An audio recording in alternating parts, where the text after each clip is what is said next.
in order to take her seat in the federal parliament, the new Greens Senator for Victoria will have to swear an oath or make an affirmation, and here's the actual words: to be faithful and bear true allegiance to Her Majesty Queen Elizabeth II, her heirs and successors, according to law. Now, there'd be some senators, MPs, who already would choke over those words that every MP in the parliament must repeat at the start of each term, given they support an Australian republic. But for Lydia Thorpe, there's a further problem. And it's a problem that's really needled away at me, I have to say, in the last few days or so, given I regard it as a privilege for anyone in the parliament to represent all of us. The former state MP, that's who she is, she was a state MP in Victoria, she's just been chosen to replace one-time Greens leader Richard Di Natale in the Senate. She's an Indigenous woman, and she says she doesn't actually identify as an Australian. Tell me a bit more about what being Australian means for you. Well, I don't identify as being Australian. It's a concept that's been imposed upon our people since we were invaded. By my lot? Yes. The colonisers came and set up the colony, which they now call Australia. Mass genocide occurred. You heard it right, mass genocide occurred, according to one of your new federal parliamentarians. And as I highlighted last week, of course, Thorpe is the one that wants the state of Victoria renamed as part of an upcoming treaty negotiation between the Labor state government in Victoria and Aboriginal leaders. Given, of course, that Victoria was named after a queen who was on the throne at the height of the British Empire when the state was settled. But wait, there's more. On Queensland, Thorpe also says, name change? Well, maybe that's something, quote, they could be negotiating as well.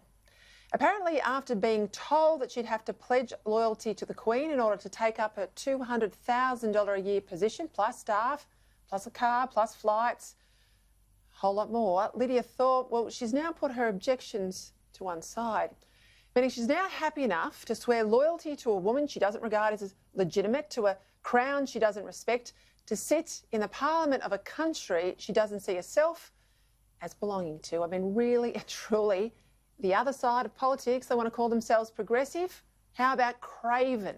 How about craven? And doesn't Lydia Thorpe valuable principles just amplify everything that's wrong with where we are today and the inherent danger with identity politics at all levels?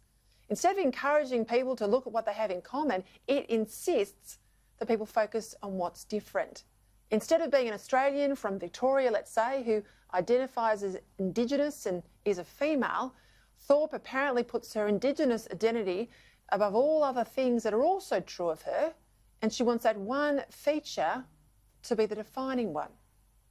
Frankly, if more and more people choose to define themselves in terms of just one aspect of their lives, that's a recipe for a fractious and divided society where Australian is set against Australian on the grounds of race, gender, sexuality, religion and/or culture. If that's where we want to go, I tell you what, we'll end up a nation of squabbling tribes. Isn't the whole point of being an Australian is to be open and welcoming? And isn't the fact that people from all countries and all cultures can be first-class Australians, provided they obey our laws and accept our values, isn't that one of the very best and the most distinctive features of our nation? Lydia Thorpe's own life story shows that Australia is precisely the mature, reconciled nation that she thinks we're not. She's a woman who grew up in a housing commission flat and is a survivor of domestic violence, yet she got to university, she was elected to local government, then the state parliament, and she's now about to become a federal senator. Not only that, but she'll be the 5th federal MP identifying as Indigenous. The Minister Ken Wyatt, Labor frontbencher Linda Burney, and 2 Labor backbenchers Pat Dodson and Melandiri McCarthy. Aboriginal people are about 2% of MPs, so they're now represented in the parliament more or less in proportion to their numbers in the wider Australian community. And they've been elected no quota, no special seat. They have been elected by the general community because of their ability to represent Australians of all colours and all races. And our ability, the voters' ability, to see them as able candidates to represent all of us, not just as figureheads for their particular race, speaks volumes.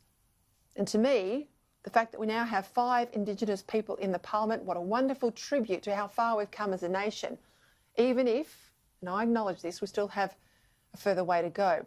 Yet on this, I hope Thorpe spends as much time calling out the bad behaviour, the domestic violence, the law breaking inside Indigenous communities by Indigenous people, as she does demanding more race-specific rule changes and funding when she's in Canberra. Because if Thorpe can swallow her pride long enough to pledge loyalty to the Queen, well, hopefully she can swallow her prejudices long enough to see that Aboriginal people themselves must be a big part of any closing the gap solution.